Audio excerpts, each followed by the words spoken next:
Welcome to Outdrive, folks. I'm your host, Cliff Callis, and each week I'm bringing you actionable marketing insights you can apply to reach, connect with, and convert rural American consumers. Outdrive is powered by Callis, a full-service advertising agency with a focus on marketing rural America. Callis offers a wide range of integrated marketing services, including website development, search engine marketing, social media, video, and digital. We develop strategic and creative campaigns to build your brand and your business, and you can learn more about us at ecallis.com. Now join me in the front seat as we head out on the road to success. Let's go. Hey folks, welcome to Outdrive. We've got another great story to share with you today about life and work in rural America. You know, this is a very exciting time out here in central Missouri. Our city is a home for the Missouri State Fair, and thousands of fairgoers from all over the Midwest are converging on the fairgrounds this week and through Sunday and making memories at the fair. The theme for this fair is Summer's Best Story, and it truly is a great way to spend a day, a weekend, or the whole 11 days. And there's a lot to see. You know, one of the things that makes the fair so great is the support of companies like County Distributing. County is an Anheuser-Busch distributor, and their sponsorship goes back years. In addition to finding a variety of their beverages on the grounds, you can enjoy live music in the Bud Tent, marvel at the Clydesdales, America's finest horses, and enjoy everything the fair has to offer. One person to thank for all of this is our guest today. Paul Bykirk is the president of County Distributing. So ultimately, he's responsible for making sure the fairgrounds has plenty of product on hand to meet the needs of the fair's thirsty visitors. Paul grew up in the beer business and took over for his father, Bob, along with his brothers Greg, Joe, Bill, and Steve, and his sister Mary. Together, they've built a regional powerhouse in the beverage business, serving 24 counties in Missouri and Kansas. Stay tuned as Paul and I talk about the latest trends in the beer industry, various marketing techniques that are used to push product, our take on the Missouri State Fair, and why living and working in rural America is pretty darn nice. Welcome to Outdrive, Paul. Hey, Cliff. Glad to be here. Oh, I'm glad you're here too. I'm excited to talk about the beer business. That's one that's near and dear to my heart. And of course, you and I have known each other most of our lives. We're right in the middle of the Missouri State Fair season, so I want to talk about the fair and your sponsorship. I want to talk about your business because I think that's something that always interests our guests and our listeners. And then I want to talk a little bit about rural America and, you know, why you choose to live here when you could live anywhere in the world. But before we go down any of those roads, let's start by having you tell our audience just a little bit about yourself. Yeah, I'm one of four boys and a sister. Our family's lived in Sedalia since 1957. I'm married, four children of my own. Two of them live in Melbourne, Australia. Two of them live here in town. The two in town, one of their husband is working with us, a wonderful guy, Bob Laddick, and then my son, John, is working here. The cool thing about Australia, being in the beer business, is I get to look at how other countries treat the alcohol business. And I get to taste all their beers, and it's pretty fun for me. But I'm happy to be in Sedalia. We've been here, was married in 1980, so we've been here all my married life. Well, it's a pretty good way to go, isn't it? Oh, it's awesome. One of the things I'm sure we'll talk about here in a little bit, you kind of brought up some of the different kinds of beverages that they have in Australia. I think you guys have done a nice job of diversifying your mix of beverages over the years. I know you started out strictly doing Anheuser-Busch products, but you've ventured into many other types of beverages, and I have to think that's been positive for your business. But we'll get back to that in a little bit. I want to talk just a minute about the family business. I grew up in a family business, and then we kind of separated, and each of us did our own thing. But there are some unique business challenges having a family business, aren't there? Oh, there sure are. You know, growing up, I worked with my brothers shoulder to shoulder here in Sedalia, even when I was a teenager, just loading beer trucks. And, you know, one of us would be on a fork truck, putting pallets on a beer truck, and the other one would be doing something else around the warehouse. So it's a pleasure to work with my brothers. There's a lot of trust there. And it's really special to be able to pass the business on to next generations. I'm sure that's right. That's exciting. And that has to be very gratifying for you to have taken this legacy that your folks left you and your brothers and Mary and then to be able to transition it to another generation because, many businesses don't survive that. So I think that bodes well. That says a lot about you and your family. As I recall, you went to college to study conservation. Is that right? Yeah, I went into college as a science major. I had a biology degree, and I was working for the Department of Fish and Wildlife for the U.S. Forest Service in a fish pesticide research lab in Columbia, Missouri, trying to determine, like the CSI of fish and game, what killed this fish. And actually, my dad had a health event, had a heart attack, and we were visiting, and he says, I think you need to come back to Sedalia. And I did. And I am not looking back for 1 minute. It's been a lot of fun. The relationships that we make in this business are really special. We interact with, right now, out of Sedalia, over 650 customers, and it's just been very rewarding. I don't know. That fish pesticide stuff was pretty darn exciting. There's nothing like a good fish kill.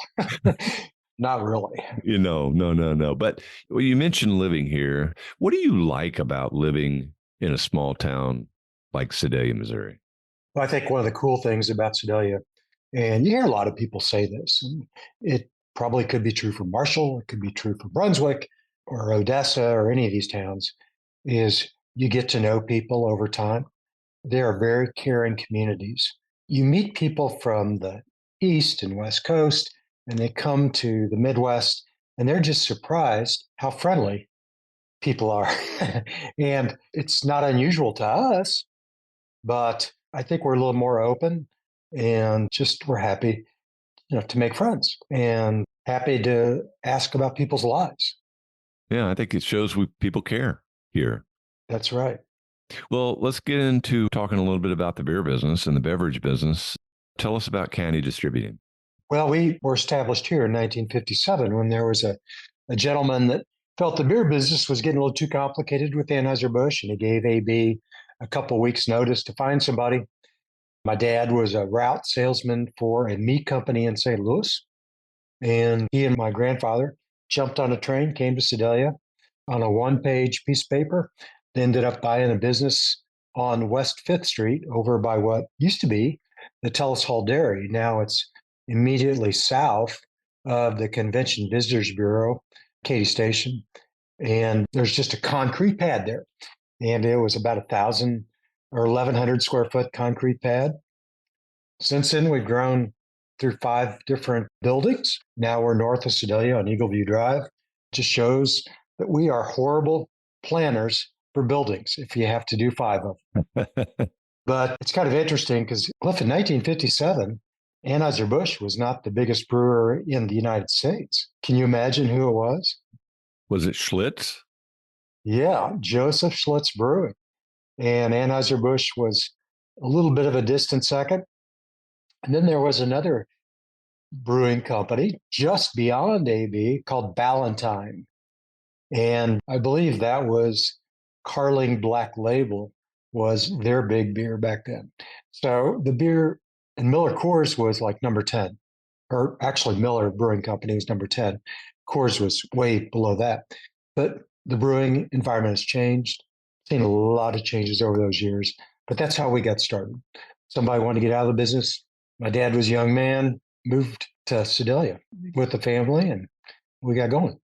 That's an awesome story. Obviously, Bob had vision for what he wanted to do. And, as a young man with kids, you kind of have some motivation to make things happen. And I was always impressed with your father. He got things done. But you guys didn't just stay here. You expanded into other markets as well, right? Well, that's correct. In 1992, we were friends with other wholesalers. And when they were deciding to get out of the business, we made offers and were able to purchase their location. So we're down in West Plains, Missouri with my brother Greg.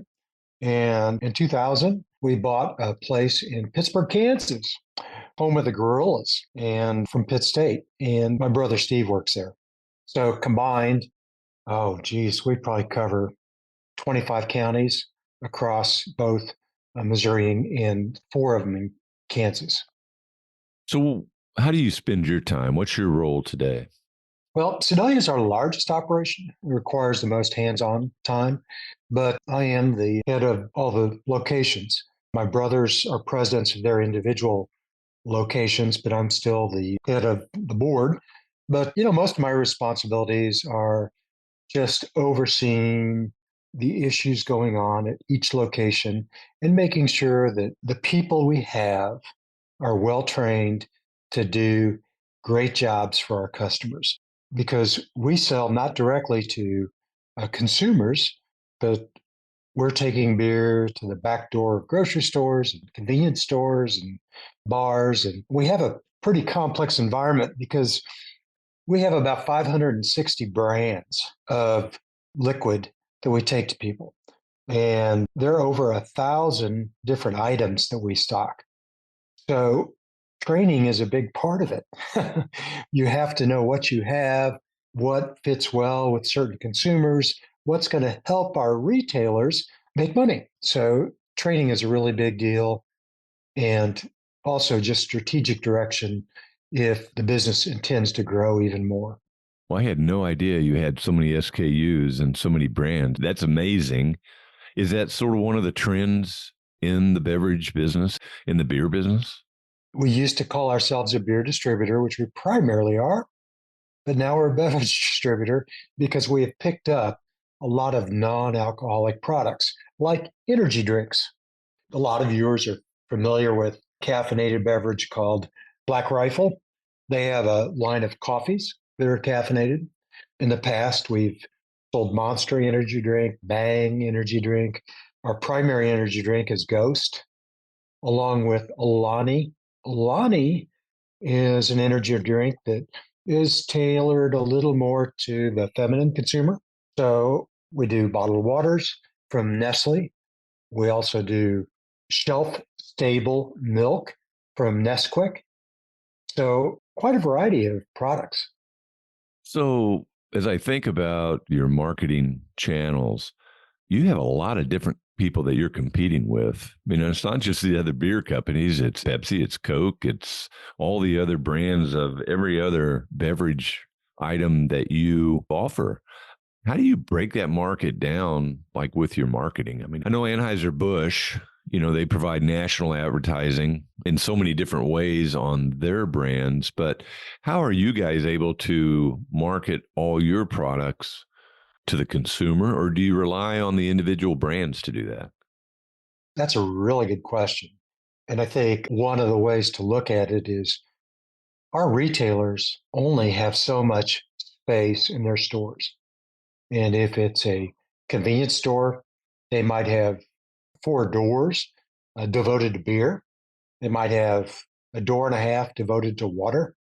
And then Coke and Pepsi probably share 5 doors. One of the things that we have with Anheuser-Busch and ourselves is we understand the particular age demographic of a certain area based on the US Census. So we've got availability of that data. And also, we can just take our phone, take a picture of a door opened so we can see all the brands. And there is a level of artificial intelligence that identifies every brand that's in that door. And they also know through looking over thousands of convenience stores and grocery stores which brands sell the best because every brewer reports sales to every store every day. So they have this huge database.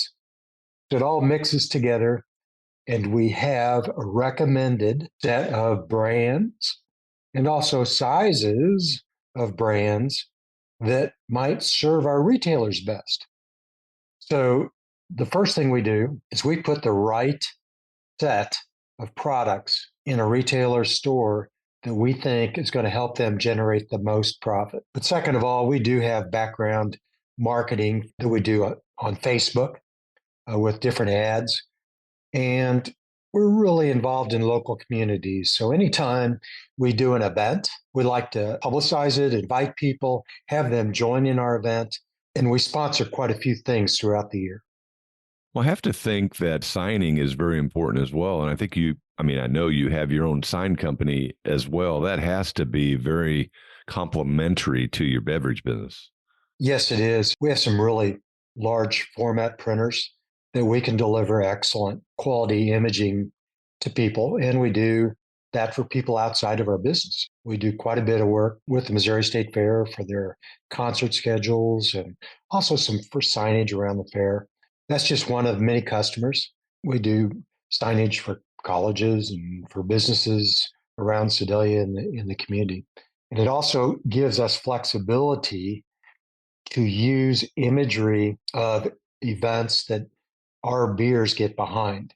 For instance, right now, Michelob Ultra is one of the prime beer sponsor for the Olympics.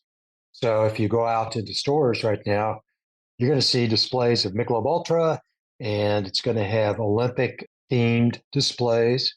With Bud Light, we sponsor UFC fighting. We sponsor the NFL. Bud Light is the official beer of NFL, and we're lucky to be in with the Chiefs also. Budweiser is with Major League Baseball. So we sponsor the majority of the parks around the United States with Major League Baseball. So we have a range of opportunities. Yeah, and that's a great way to leverage your brand, the event, and attracting different types of audiences based on their different interests. So I think that's awesome. So you brought up the fair. Of course, we're right in the middle of the Missouri State Fair right now. You're a longtime sponsor of the fair. Why is that? If you walk through the fairgrounds and you look at who's attending, and it's just our core consumer, and it's the heartland. It's a great social time for people, and they're at the fair to have fun, or they're there with their animals competing against others, but mixing with other like farmers, cattlemen, folks in the swine business.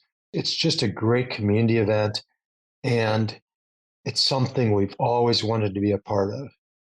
Well, and it's a good one. And, an event that attracts several 100,000 people over an 11-day time period is pretty valuable for a smaller market like we're in.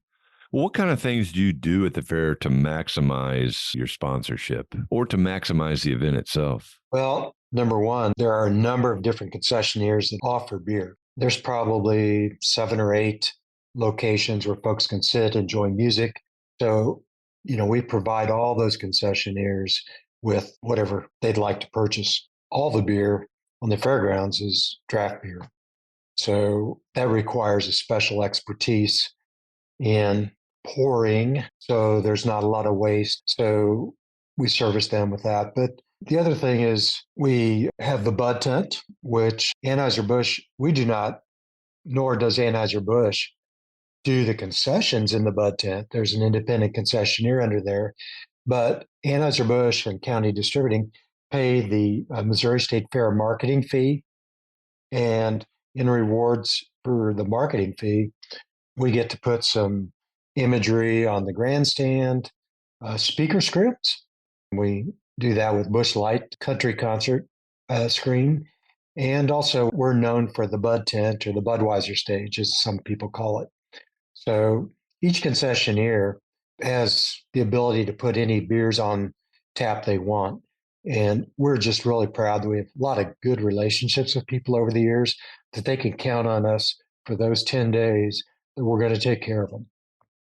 Yeah, and there are a lot of good people out there. And I know from research, looking at reporting of data that comes through over the 11 days, I know that the recall of the Anheuser-Busch brands is very high. It might even be number one, as I recall. But that has to give you satisfaction and that your investment in this sponsorship is paying off. It sure does, and really value the exit survey that I believe you guys are involved in because it gives you a true picture of, are you spending your monies wisely, and how is your favorability with your consumers? So it's an awesome tool. Yeah, it really is. Because, I'm sure there's a lot of events where you have no idea other than sales how you're doing, but there's a lot more intangibles involved in any kind of a sponsorship. Well, I know the Clydesdales are on the grounds this week, which I always think that's a plus every time they get to the fair. Why do you think they're so iconic and popular? Well, Anheuser-Busch has been very consistent telling the story of the Clydesdales over the years, and they've kept a consistent theme of the story of the end of Prohibition because August Bush Jr. wanted to give his father a gift after Prohibition had ended. And that gift was at the time, a 6-horse hitch. And that was the beginning of the Budweiser Clydesdales. Now it's an 8-horse hitch. And we are really fortunate to get the horses to come here for the state fair about every 3 to 5 years. They spare no expense taking care of those horses. They are tough animals to keep up with. Cliff, do you know they drink about 35 gallons of water a day per animal, not to mention 60 or 70 pounds of feed per animal? I mean, holy cow. Yeah, exactly. We're lucky that our kids aren't the same way.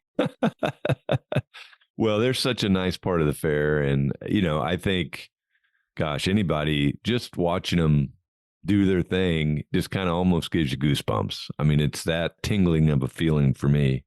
We're kind of blessed here in Sedalia, actually, because the breeding farm for the Clydesdales is just beyond Boonville, and it's called Warm Springs Ranch, where they offer tours. And a lot of your listeners have probably been there. And if you haven't, it's a wonderful experience. Pristine farmland.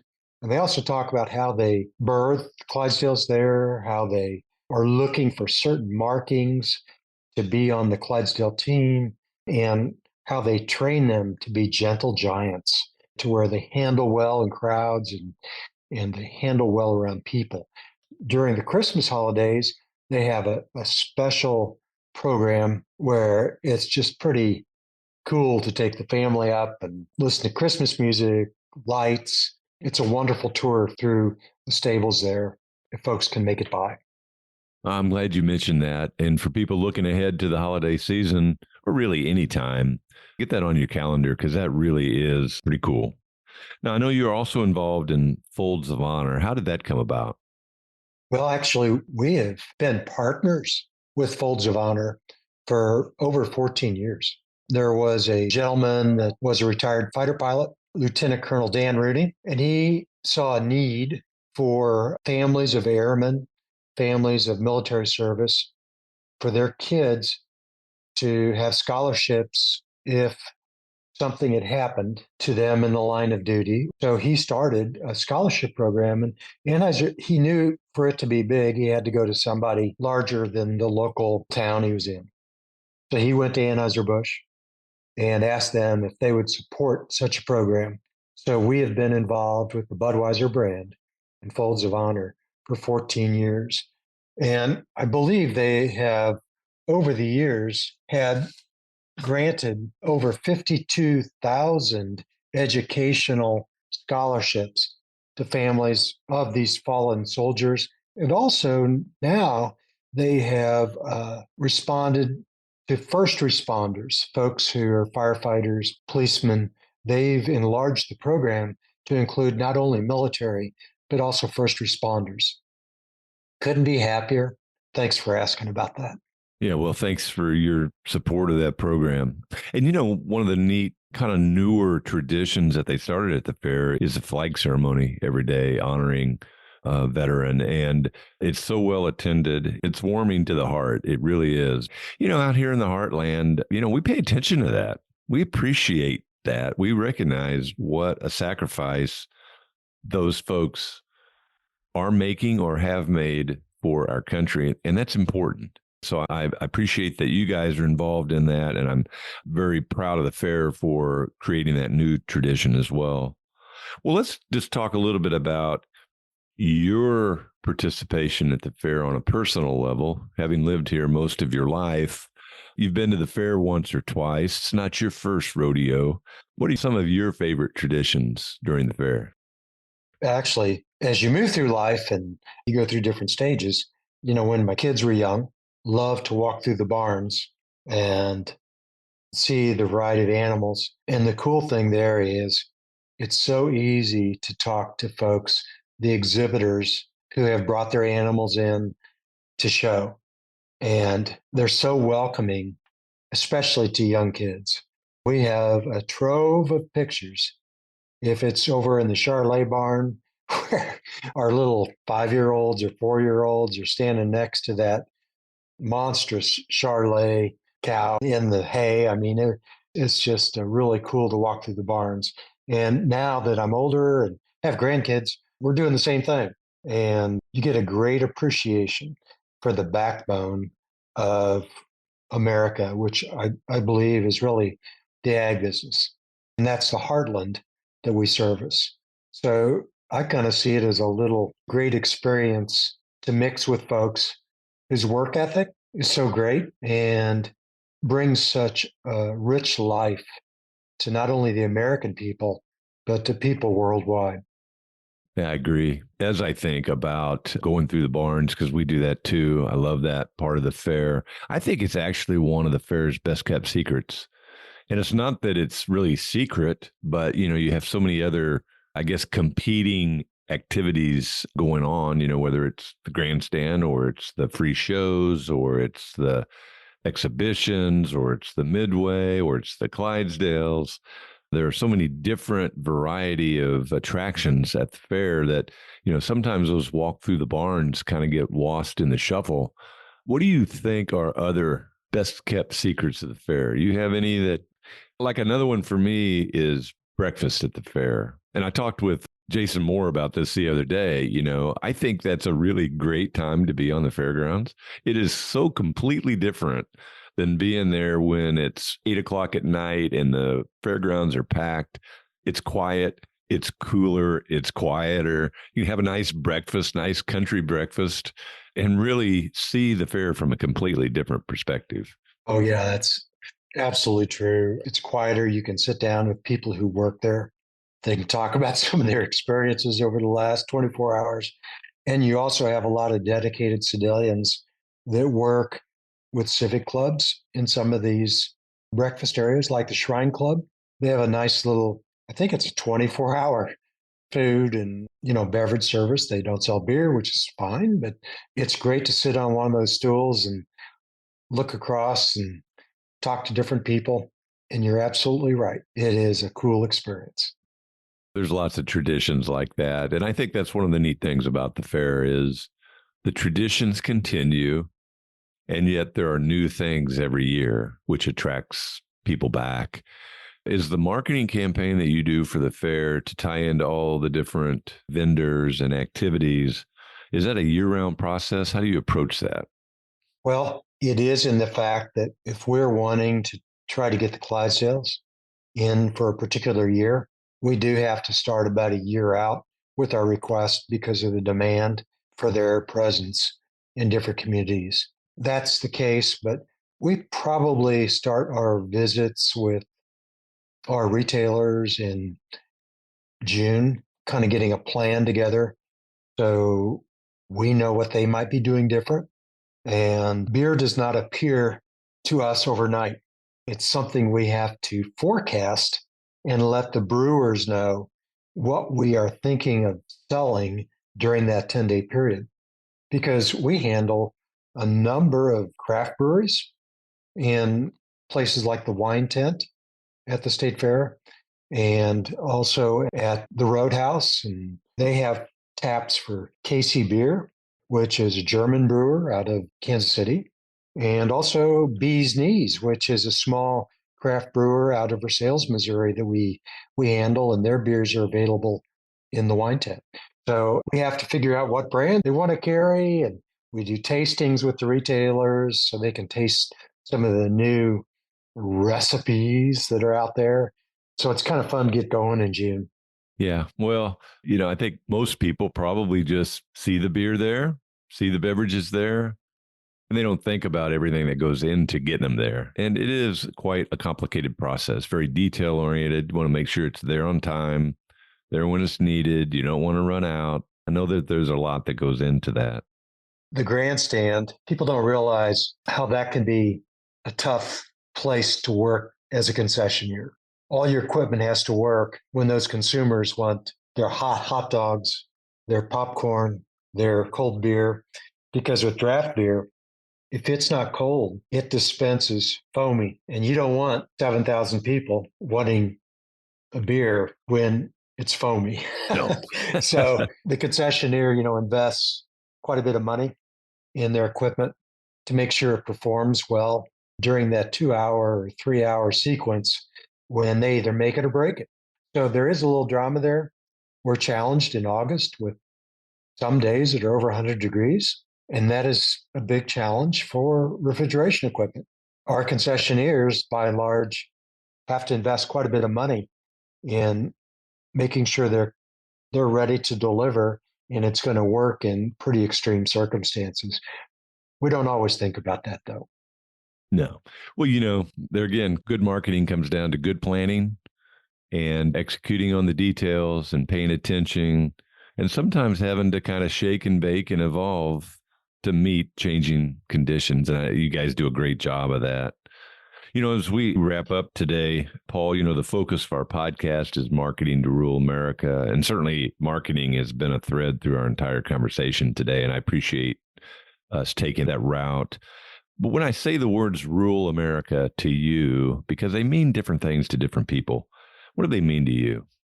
I think rural America to me means carrying on a heritage from your forefathers. How cool is it to see folks who have farms that took those farms over from their family, maybe expanded it as other families got out of the business? And you also have a certain work ethic that rural America possesses that I believe is unique. It doesn't mean that people who are brought up in metro areas don't work hard, but I think the predominance of working hard, showing up when people count on you to be there, investment in technology to better serve America, the world. I think those are things that rural Americans do because they're called to that task to compete in world markets with what they do. If it's either raising swine, raising poultry, cattle, whatever the case, they stay up on what's current and they bring the goods to the table. And I'm very thankful there's a big need because we sure like to see the prices up for our farmers whenever that can happen. I don't know if it's my memory, Cliff, but I'm thinking when I was in my teen years, farming was not a great business to be in. It was really tough to make it. And I don't know if that's because we've opened our markets to other countries and there's more of a demand, but it's good to see that farmers can be financially rewarded for what they're doing. Absolutely. Feeding the world right here from Missouri. You betcha. Paul, that was very well said. As we close up today, I've really enjoyed visiting with you. I always enjoy our conversations. Sometimes it's called trash talking. Anything else you'd like to share with our Outdrive audience today? I know we talked a little bit about State Fair. And what we didn't mention is the people that work there year round, and they bring us a great product. A lot of people don't know, and I'm sure Jason touched on this. That fair's busy every week of the year. They're doing something. If it's camping convention, if it's a special livestock shows, there are people utilizing that facility run by the state. And the folks who work there are very dedicated to those people. They're unsung heroes. They work their tails off during the 3 or 4 weeks around the fair, making sure everything is set to accommodate 340,000 people. I can't praise them enough. It's a pleasure to work with them through the year. They're a huge economic boost to the Sedalia community and surrounding community when people come in for special shows, but it's kind of quiet. You don't hear about them much, but they're heroes. I agree. I appreciate you recognizing them because they definitely deserve it. Well, Paul, thanks for being with us again. I really enjoyed visiting. Cliff, thanks for your time, and we really appreciate the invite. And go Chiefs. Go Chiefs. Hey, folks, thanks for listening to Outdrive, the middle of the Missouri State Fair. So be sure to get out there. You've got a few more days until Sunday to enjoy that. And if you enjoyed the show, please go to your favorite podcast platform and give us a nice rating and review. Hope you've enjoyed our visit today with Paul Bykirk, president of County Distributing. Come back again next week, and I'll take you down the roads of rural America, where it's heaven on earth. Thanks for taking a ride with us on OutDrive. This episode is complete, so head on over to eCallis.com for more insight you can apply to help drive your business growth. And be sure to sign up for our free monthly e-letter, OutThink, for even more helpful content about marketing to rural America. Have a great day and keep on driving.